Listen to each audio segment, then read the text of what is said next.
I'm very pleased to have this recorded. I've been regretting the fact that all of these years I've been storing up information about this entire Upper East area. And the fact that, I'm now 90 years old, I'm kind of worried about some of these stories dropping through the cracks. It's been a wonderful place to grow up, and it's quieter then than it is now. We're standing in Alice Keck Park, and it's kind of important to know that it isn't Alice Keck Park, it's Alice Keck Park Memorial Garden. And Alice Keck was quite an unusual woman, rather introverted, not broadly known, and she was born in Pasadena of William Keck, who was the founder and basically the wildcatter who figured out how to get lots of oil out of the San Joaquin Valley, and he created a corporation called Superior Oil Company, a high-quality oil company that prospered extremely during his life. Prospered for him, and it prospered for his family. Alice was not such a welcome child. She was sent here, one of 3 children that I'm aware of, to go to the Santa Barbara School for Girls, which is another 8-9 blocks up the road here, or was in those days. That'd be up Santa Barbara Street, but it's off of Constance Avenue. And it was a very nice finishing school for young women. And it happens that my stepmother, a wonderful woman, who I love greatly, was a classmate of Alice's. So that had Alice coming back to Santa Barbara periodically to visit her old school chums. That was a wonderful thing, and that happened to be the only way I was ever able to meet Alice Keck. Only by that time she was living with David Park, who she later married. But at that time she was not married, and I remember it was so funny because we lived on a ranch out at the other side of Carpinteria, and my stepmother said, "Thad, don't ask her about her marriage because she is not a married woman." And in the early 1950s, I can tell you that was an unusual circumstance. So in any event, I behaved myself and I didn't, but I did meet her. She and her later husband, Bruno, met under strange circumstances. Her first husband was David Park, hence we have the last name Park. Alice and David were both alcoholics, quite severe alcoholics actually, and it got increasingly worse as one fed the alcoholic tendencies of the other. And sadly, David committed suicide, and that threw Alice in a terrible funk. In that state, her parents decided, we've got to send this woman to a sanitarium. We've got to get her dried out and straightened out. And so they sent her to a Swiss, up around Locarno, almost like a convent. And there she felt trapped and very unhappy, but she was stuck there. She was put away in such a way that she couldn't get out on her own. And she had a nurse with her all the time. In any event, one of the volunteers at this rest home was a man by the name of Bruno Leonarducci, a very attractive, very nice guy. He'd been an officer in the Italian army, fighting against us in the Second World War. But he'd been injured. He'd been hit in the head during the campaign, with the result that his personality wasn't hurt, but it was altered. And so we have these 2 altered people getting along just beautifully with each other. The convent kind of environment she was in allowed her to go having picnics with him and things like this. And before long, they've developed a tremendous fondness for each other. And they were able to move in together and move away from Locarno, and they moved down to Milano in Italy, which was where Bruno had lived as a young man. He was a school teacher there, but he was able to leave school teaching behind, and Alice thought, he so loves Westerns, he loved Western movies, and here the Keck family had all kinds of wonderful ranches sprinkled around the West Coast, so Bruno, she knew, would love that, and so she brought him back to the United States, and they would go visit these ranches in the family. And he totally was delighted in that. And that was how I happened to be able to meet the lady on one occasion. She was passing through this area toward the end of her life, but nobody had really figured out that it was toward the end of her life. But she was not well. And she came back to Santa Barbara, and her very trusted investment counselors, allies, lawyers, Reginald Folletti and Francis Price Jr. Were her inner confidants.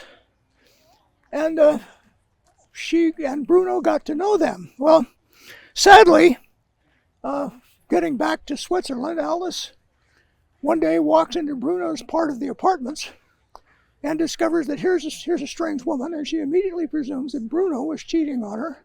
And she turned on her heels and she left Italy and left him and left her clothing in the closet. She just came back to her home in Santa Barbara, and she sat down with her two good trustees, and she said, I've parted permanently with Bruno. I will have nothing to do with him anymore. I don't want you to have, he will no doubt be writing you because he knows that you are close to me. Throw away the letters, don't even look at them, because he's got to be out of my life. And with that, she's set about creating her estate plan. And that was to leave her estate to 4 charities, this being the principal one. She had bought this many years before, almost speculatively, but maybe she bought it thinking, someday this will be a park and this will be my legacy. This Humane Society, the Cottage Hospital, and the Botanic Garden were favored with her estate. But in any event, when her trustees last saw her, she was in good health, and she went over to live, I believe, in a mobile home in Arizona. Well, lo and behold, she dies unexpectedly, but she has left this wonderful estate plan in place. And all of a sudden, Santa Barbara is blessed with a massive, big amount of money. Her Superior oil stock was blossoming in value, and the trustees, in their wisdom, either communicated with somebody or knew something, but they didn't sell it just right away. They let it be merged into Mobil Oil Company for a very fat profit. So they sold out at a very high price. So Alice leaves us with $22 million to be sprinkled between these 4 estates. And this one was her favorite one. And this one, there was a sort of an open end to it. They could develop the property as a park. They were given a little money to get it launched properly, perhaps a little money as an endowment. But she got it done right. And then she had a fine team of people that were designated to design it. And they came forward. It was actually designed and improved with volunteer help. And it's a great tribute to how things can be done in Santa Barbara. It was after Alice died that a developer bought the property, or had bought the property. I'm sorry, Alice bought this after a developer had been frustrated in his effort to put 2 very tall buildings in the middle of this, all condominium apartments. He'd done a very clever job of getting support for it by going to city fathers, and in the process gave them interest in the higher, or sold to them rights to the very top of the building. So it had the city behind it for a change on something like this, but so it was approved, and they were going to put these 2 towers up in the park, so to speak. Individuals gathered together. I remember Dr. Garvin Kuski, a dentist in town, spearheaded an effort to raise some money, hire some lawyers who worked very reasonably, and they got it determined that yes, there is a height limit in Santa Barbara, and they couldn't put these big tall buildings up here. And the developer was very, very discouraged, quit the project, and the rest of it fits back into the story I've already told you. Following her death, the terms of her trust were opened up, and people realized what they had. One of the very bright young lawyers from Price, Blistell, and Parma, who was a junior partner of Francis Price, said, we're making the presumption that this is totally her separate property and that she can give it all away, which she has done under the terms of her trust. But really, she and Bruno traveled around the western United States, and although California is not a common law state, she traveled through certain ones that were. And it turns out on studying it, she'd actually registered at motels and hotels as Mr. and Mrs. Bruno Leonarducci. So they've got a new problem. What do we do about this man who has a substantial interest in all of this money? Well, it turns out Bruno is a very generous man himself, and he's not a bit interested in taking this money, but he was hard to run down. They couldn't find him. And here he was teaching school back in Milano, just minding his business, but he was kind of a low, under the radar kind of guy. So they finally managed, after paying several different law firms to search for him, they finally managed to find Bruno. And his brother coaxes him to agree to come in and talk to a lawyer who he knew. And several lawyers representing all of the interests here in Santa Barbara flew over to meet with this man, to meet with Bruno, and to see what they could do in the way of negotiating. Well, they're sitting in this office, and in comes Bruno and his brother, and they tell him that they are here because they tell him what the business is. And of course, he divines out of this right away that Alice has died, and that's his sweetheart. And he just is crushed. And he rushes out of the building, bereft, and they have to chase after him. And the photographs of all of these lawyers in the three-piece dark suits running through Milano on a hot day to corral Bruno is a fun thing to see. And actually, they were all very athletic, mostly very athletic young men. They could catch him, talk him down to earth, bring him back, and explain what the problem is and tell him he had a substantial interest in this estate. He said, I don't want any of it. In fact, he did finally agree because his brother was there and his brother has children. He thought that would be a nice thing to have several $1 million in the family. And so Bruno settled for $3 million, which, interestingly enough, was mostly left in one bank and never touched here in Santa Barbara for many, many years. I gather it finally has been taken by somebody, but it was his money and he never spent it, at least not during his lifetime. Generous man. I know this because I've lived here so damn long, and I read the newspapers in the day. So the farm came before the park. It was like a temporary thing. This was a farm before it was a park. I'll talk about that a little bit. This property was at one time a lovely estate. El Mirasol means the sunflower, and it belonged to the Herder family, which were very important in Santa Barbara's history because they were generous with the city, but very, very creative people. They had this lovely home that had been Mrs. Herder's, the senior Mrs. Herder's, and her son and daughter-in-law inherited it. And they thought this was fine, and they're rattling around in this great big house, which would be located just over my left shoulder. And they thought, this is just so silly. This is just pretentious. It's more than we need. Let's convert this to a hotel. Let's do something productive with this. And they did. They built a very, very beautiful hotel out of the old main house, and they built 12 cottages all around this property.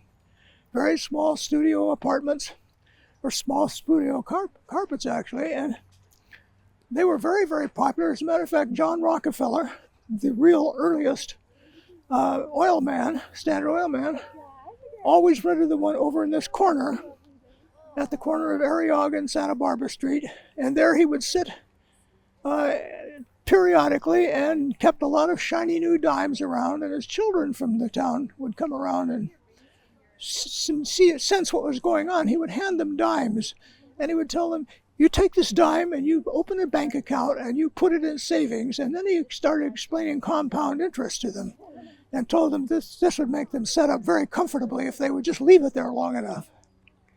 But the hotel did prosper, and it was a fine hotel under the Herders. Kristen Herder, who was a son of the people who did this, later became our Secretary of State. And he was famous for sitting in the UN, or taking the podium in the United Nations, and holding up the Great Seal of the United States. And he said this was hanging in our embassy here in Moscow. And the Russians say they are not spying on us. Well, and he turned it around, and here was all of this equipment that recorded everybody who was speaking in the room. And the Russian delegation just turned red and got up and out.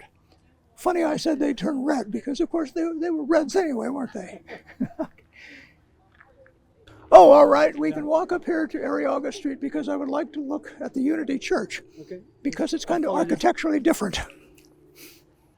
The church behind me is worth noting because it's a little bit unusual for Santa Barbara style.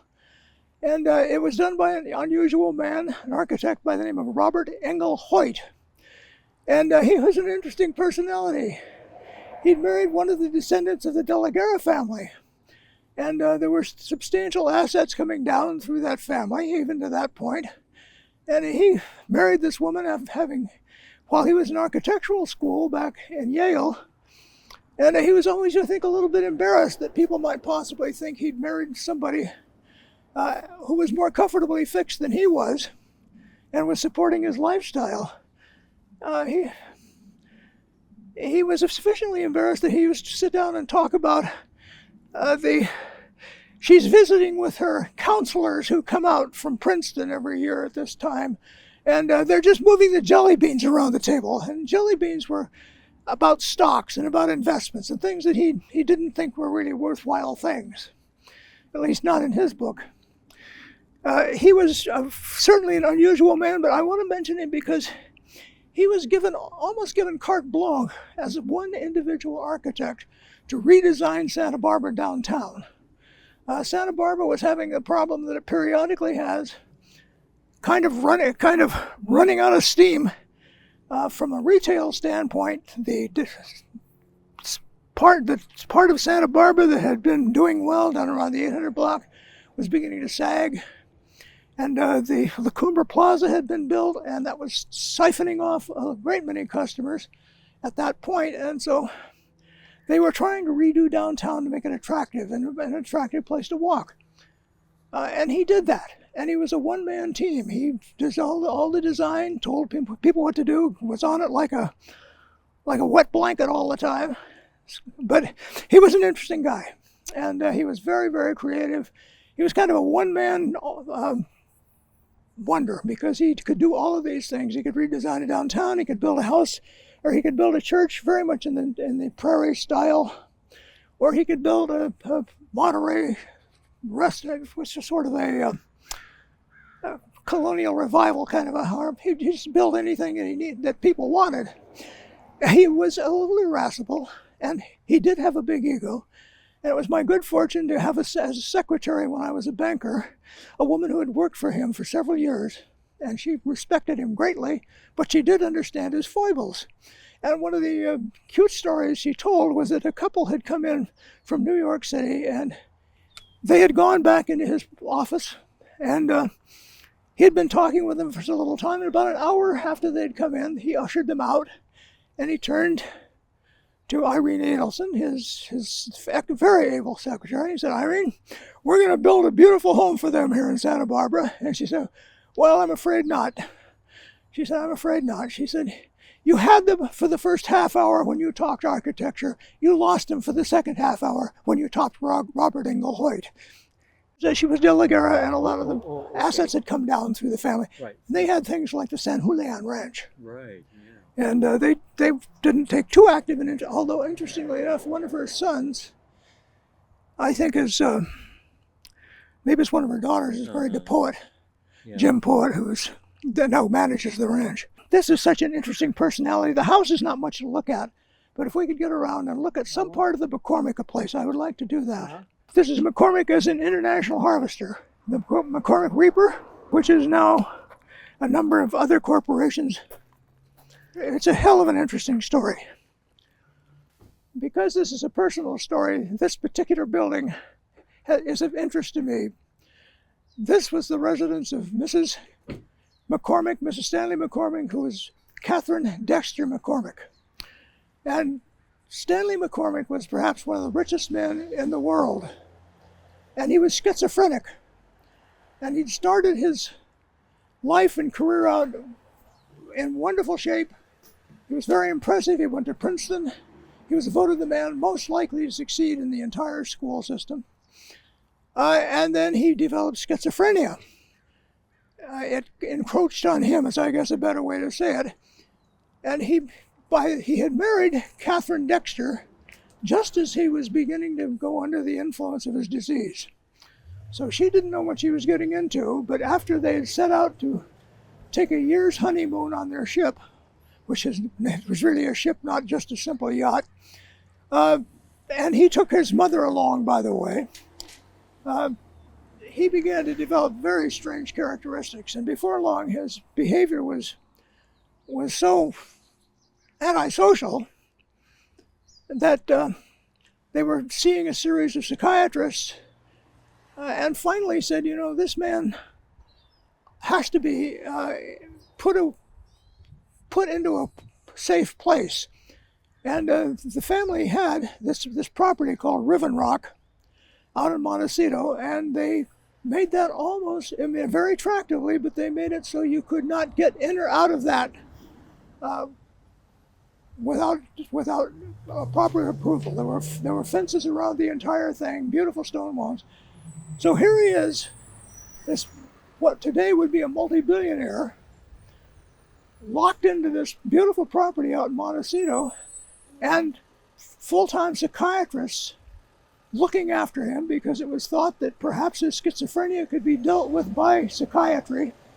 We now think that's probably not possible at all, at least that part of it, the part of psychiatry that enables the prescription of certain drugs, yes, that would help. But in any event, he was a very hopeless schizophrenic and a problem. His wife is, quite surprised to find that she's got a burden on her hands, but will not leave him. She's absolutely convinced that Stanley will get better and that she needs to stick by him. The manager of the estate bought this property behind me, which was then just a little farmhouse. He bought it in his name. His name was Colonel Barnard, and he bought it in his name so that the price wouldn't get jacked up sky high because somebody was selling to a McCormick, who they knew to be an exceedingly wealthy family. They built this home after a design with the thought of having a pleasant place for her. She continued. She loved and continued to be this man's wife till the day he died. And she had to wrest some of the money away from him, basically because she wanted to give it away. And she was terribly generous with us in Santa Barbara, very important to the establishment of the Santa Barbara Museum of Art.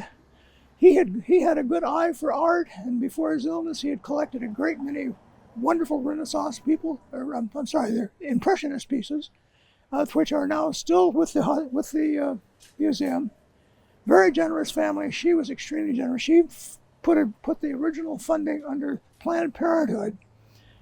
The reason that she was interested in Planned Parenthood, I do believe and have been told, is not that she was interested in limiting the number of births in this world.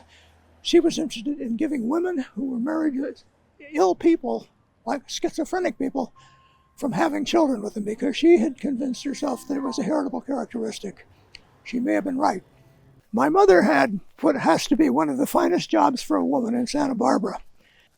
It wouldn't pay a lot by today's standards, but in its time it was a very good paying job. She was extremely well backed. She had graduated from Woodbury and was an executive secretary and was in that role with the McCormick estate. And the thing that's interesting is this Colonel Bernard, who ran the estate, really ran it like a very benevolent corporation. He wanted to make everybody aware that worked for him that Stanley McCormick was their employer.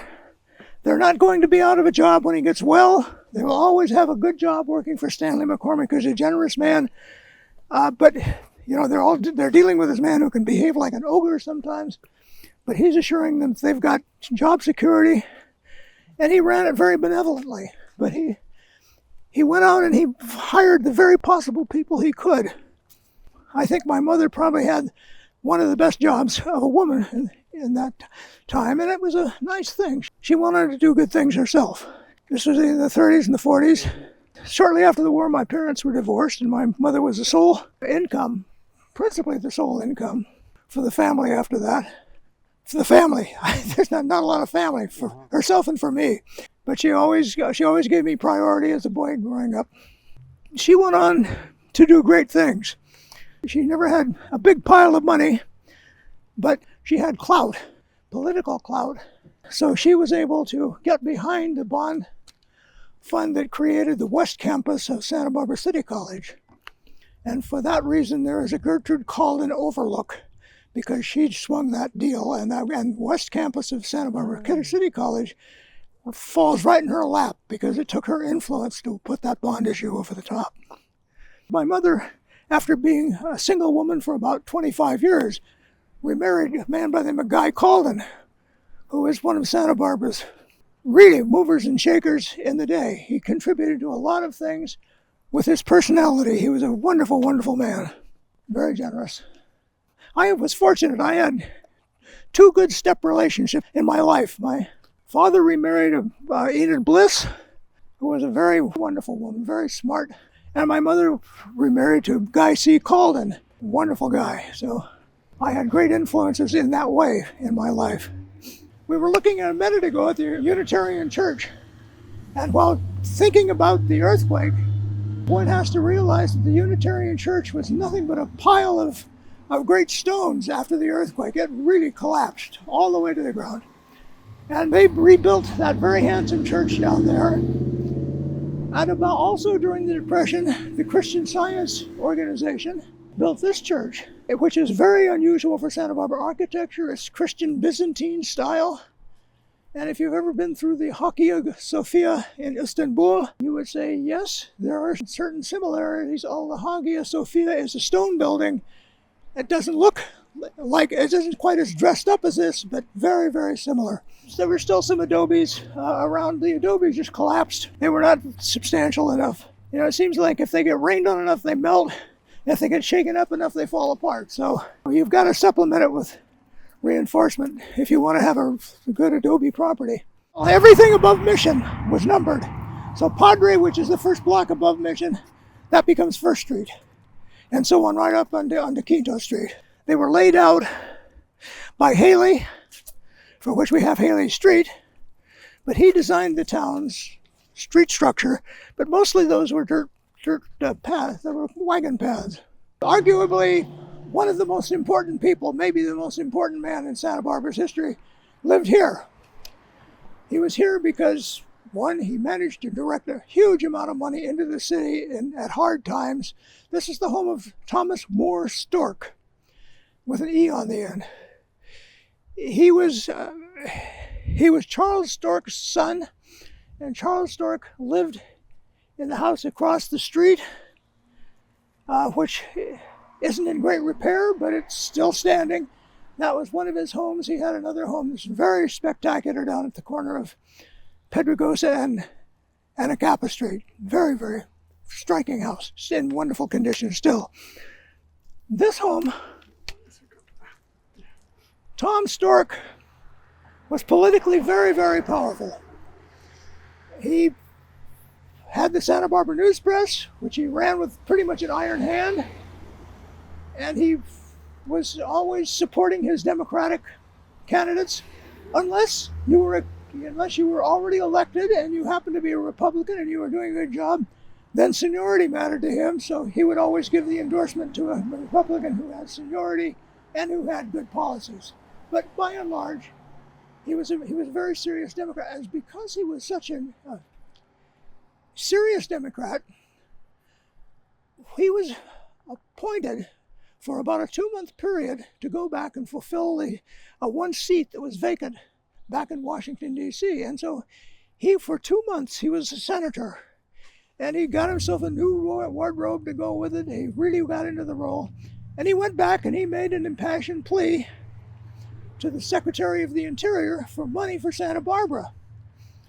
And the Secretary of the Interior said, Tom, you got to be kidding. I can't give money to a place that's just nothing but the living and the waiting to die people, the living and the dead, the honeymooners.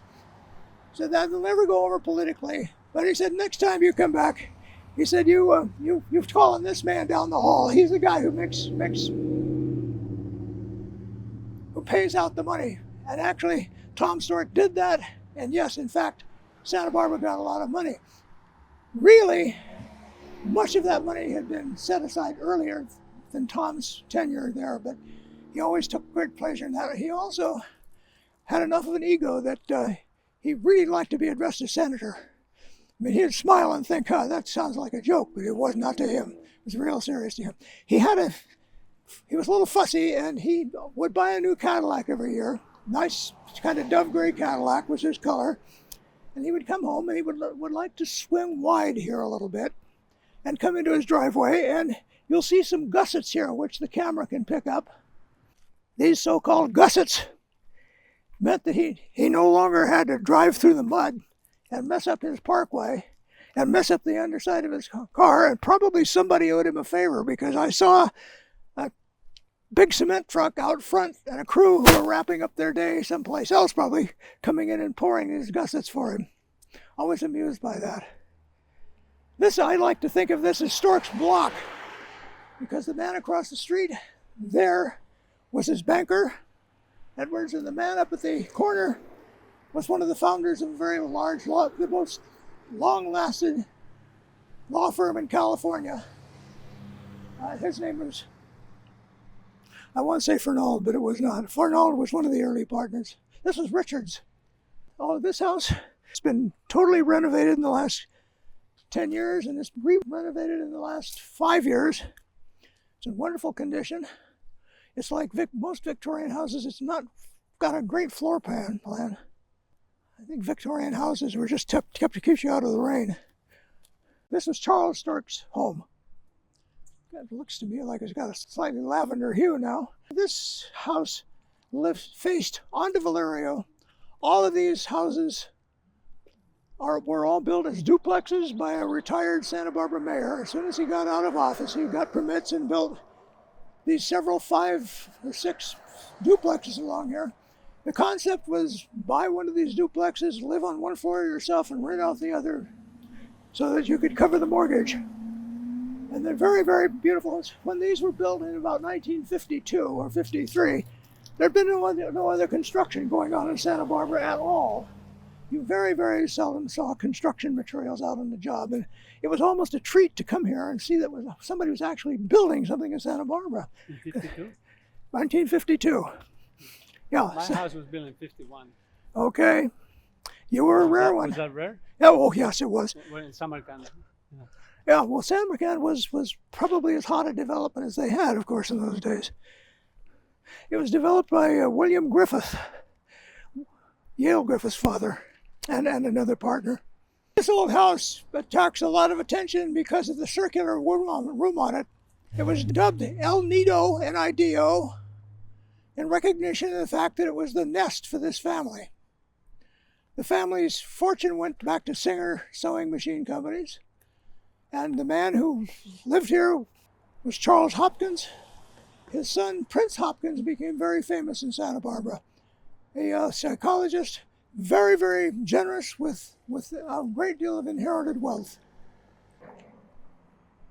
Because Prince Hopkins didn't have wonderful family feelings for his life as a young man, and he'd been a pacifist and so had been jailed for a little bit before the First World War, and he was a little very unhappy about that. But he calmed down and he came back to the United States and he resettled here. Instead of a house like this, he owned this property here and he built a very modern house on that as his bachelor pad. They go pretty well together, actually, architecturally. Very large house.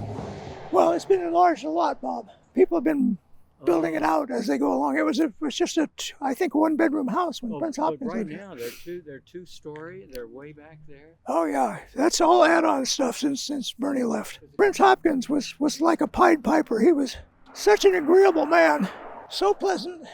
He came and he talked with our high school psychology class. It was the first Psychology 101 class that Santa Barbara High School had. That would be back in 1952. This was actually in high school, and it was his daughter. All right, in 1952, for the first time, Santa Barbara High School offered a class in psychology.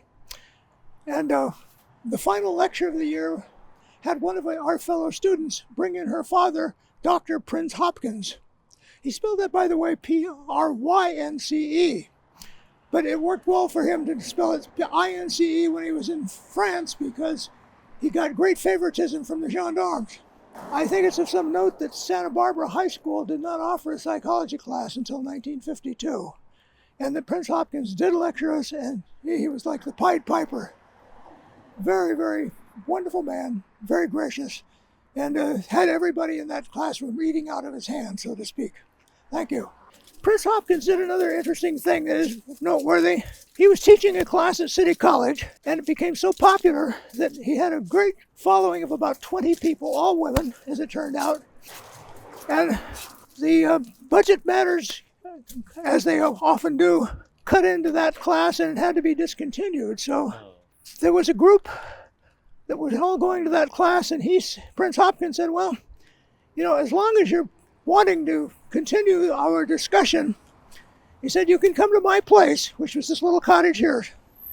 And every Monday, as we have been doing for all these years, so every Monday our group will gather at my place, and I'll have a big pot of coffee on the burners, and we'll just have a wonderful time together. And that group, all these 50, 60 years later, is still existing. These women still gather. I've been asked to speak to them a couple of times because they're interested in knowing about Gertrude Cald and my mother and what it was like in those days. An interesting sad corner. This actually has in its history been a very sad corner indeed, because a trolley overloaded on Christmas Sunday in 1903 lost its brakes coming down here. It made the first corner up here in front of what is now Roosevelt School. It couldn't make this without toppling over. And I think about 7 people were maimed or killed. It was a very tragic day for Santa Barbara.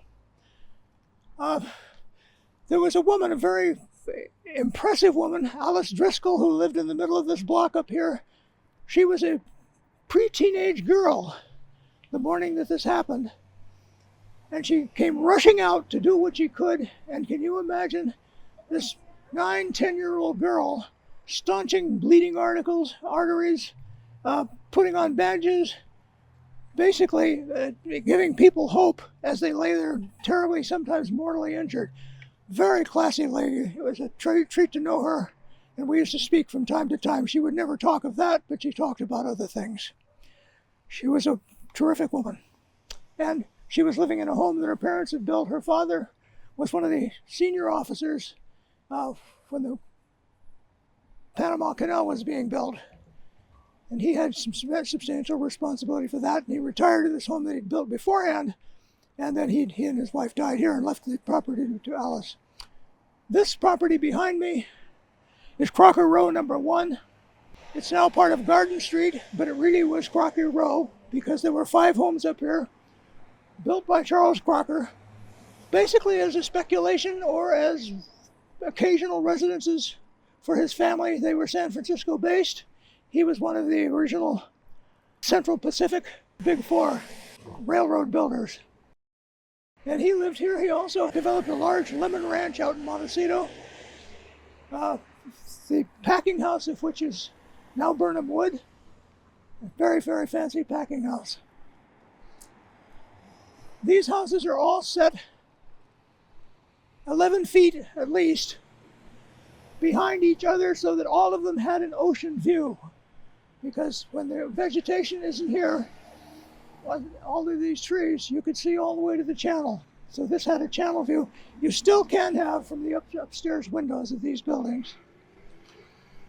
Across the street the other way is a lovely old home. It belonged to descendants of the John Deere family. And they would come out here.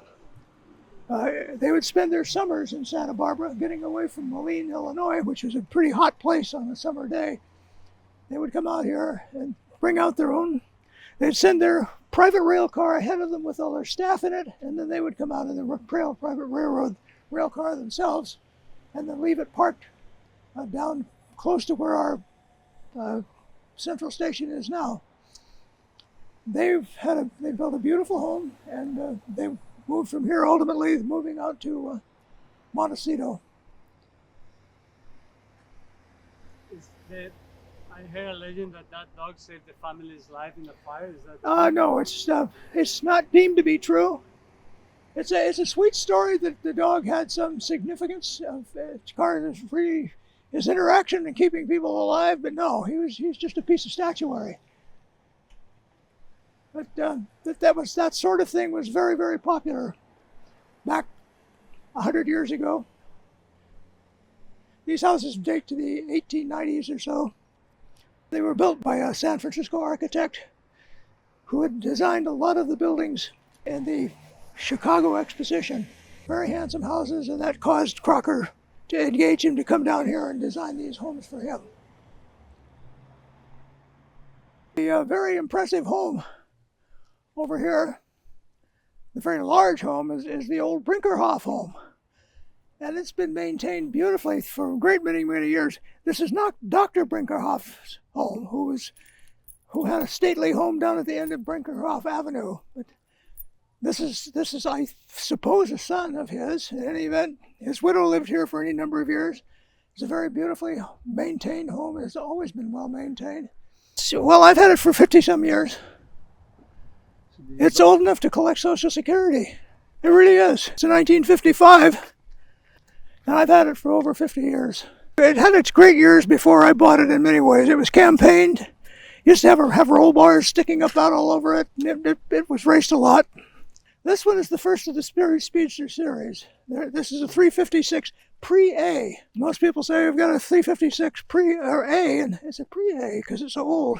And this one has been very substantially modified. The young guy who had it before me, first-rate Porsche mechanic, he was repairing a lot of the racing Porsches around here, and as they would break their engines up, he would salvage the racing parts out. So this thing's got a lot of racing equipment in it, but I've detuned it considerably to make it usable around town.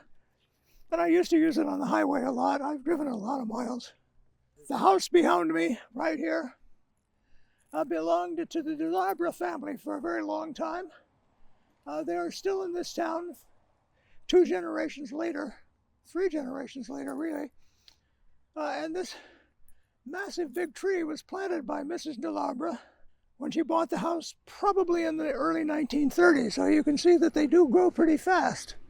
They also drop cones that are almost lethal. They're so big. They weigh up to 30 pounds, and they're very spiky. This home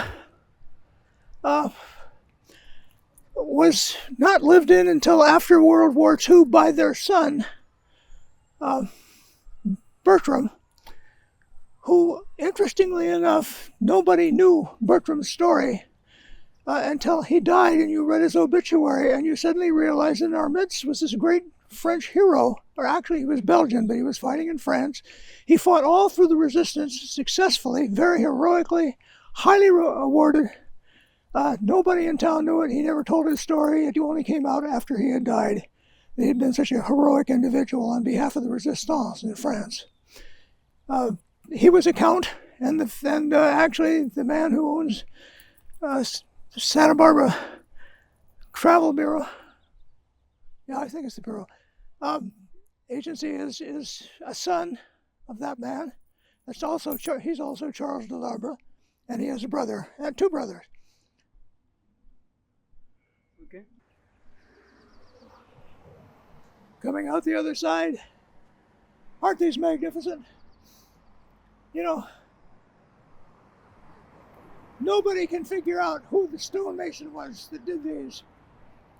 There's one great story about that they don't know the people involved, but these huge iron gates. One night, the people on this block went to sleep.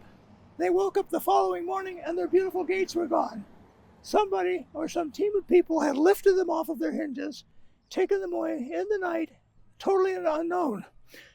The news press got a hold of the story and talked about how bereft the people were that their beautiful gates were stolen, and they were returned just as mysteriously a few nights later. The presumption was that maybe these were the early warriors, that the people were thinking they were just, that they could melt them down and make another cannon out of them or something, but in any event, they were returned, and nobody's the wiser for it. But they must weigh 700 or 800 pounds each, so it was a massive undertaking for somebody. This is a fun story for me because I heard it directly from Pearl Chase, who I used to visit with periodically and who was kind of always filling me with information. So it was nice to have this story. She tells me that after the earthquake, 1925, the mission towers were virtually destroyed. One of them was destroyed. And they were hoping to get it rebuilt. In that very delicate time, the mission began to get a number of large checks from people, unsolicited, and the cash was just flowing in. And the mission fathers decided, we're bringing in so much money, we can afford to rebuild these towers now. We'll have to borrow the money to get it done, but with this kind of cash flow, we can do this. So they courageously set about doing that, and then the money stopped. And it stopped probably, Pearl Chase said, because of the Youngstown flood. I don't think so. The money stopped flowing in, and it was because Pearl had said of the Youngstown flood. Doesn't figure. The Youngstown flood was at a different era. I think the timing was such that it was probably the huge flood that came down when the St. Francis Dam burst and flooded down through Fillmore, Santa Paula, and Ventura, killing so many people and doing so much devastation right here in Southern California. Major, major disaster, and I think that's where the money found its way right away. But in any event, they were now committed. They had got their towers back, and they were in debt to the bank, and the bank doesn't want to foreclose on the church. That's a great unkindness. So politically a disaster for the bank, politically bad for everyone. Along came a woman who lived up on this hill, Mrs. Andrews, and a companion in efforts up here at the beautiful White House up here that's called Mission Hill, Dr. Caroline Hazard. And Dr. Hazard was the retired president of Wellesley College, a very distinguished woman. Mrs. Andrews was a widow of an orthodontist, I believe. In any event, they put up the money to keep the bank content for a time until they could get some other money and disaster money, and finally they managed to pay off the loan. But this property was given to the city of Santa Barbara in exchange for the balance. So all of this property behind me is a city park. It's not part of the mission grounds. It's actually a Santa Barbara city park. And they've developed it and left it pretty much just a nice meadow. It's finally getting a great deal of use. It's become very popular. It's become just an informal picnic spot. But it's a nice place. It's a lovely thing. And it's kind of an interesting story how these two women came forward and bailed the church out, in effect, long enough to get other money. And finally a bonded issue was floated to pay for the replacement of the towers. Mrs. Andrews lived up there. Dr. Hazard lived up behind me in a place called Mission Hill, which she had inherited from her father. Mrs. Andrews, standing up about where the mission is, looked out over this property and thought, all we see here are the backs of houses that face onto Padre Street. And she thought, wouldn't it be nice to have good-looking, attractive cottages all along that street? And so she basically underwrote the building of these, which she was doing as a speculation. She ended up actually letting her children use a lot of them over the years. And they finally found that, but they're all privately owned. But this was the widow of a young architect who had done some work that was in this style, very much like the George Washington Smith style of construction. The very thick walls, the tile roofs, what's sort of Andalusian. And she just picked up where her husband had dropped off on these projects, and she was engaged by Mrs. Andrews to design all of these houses, all except the very corner one. It was already up, but all of the others were done afterwards. And the third one down here is a recent one that was put into a garden. Great brouhaha in the neighborhood when that was going to be interspersed with those. But it's worked out just fine. It looks like it was one of the originals. I was a trustee of the Santa Barbara Trust for Historic Preservation, and they got me on there. The guy was on there, and he realized if you get sucked into something with Pearl Chase, she'll just consume all your time. She was very demanding. And, you couldn't disagree with her. She was always right. But she was just so busy and spawned it off for everybody else. Well, so this guy told Pearl that I was Gertrude Calden's son, and of course I had to be interested in politics, and he's got political ambitions, which I didn't. But you see, she wanted to have somebody coming up out of the Trust for Historic Preservation that might run for the Assembly and could do something about raising state money to get and that all happened, but it didn't happen with me. I got sick and tired of the organization in those days. It was very badly run for a time. But she was cultivating me and trying to inculcate me with this information. And so I'm very indebted to her for all of that. About Pearl Chase, how long were you with Pearl Chase? Well, I was on that board for about 3 or 4 years, and was pretty unhappy with it, so resigned, and she was very unhappy with me for doing that. But she'd put a lot of time into trying to inculcate me with her philosophies and thinking.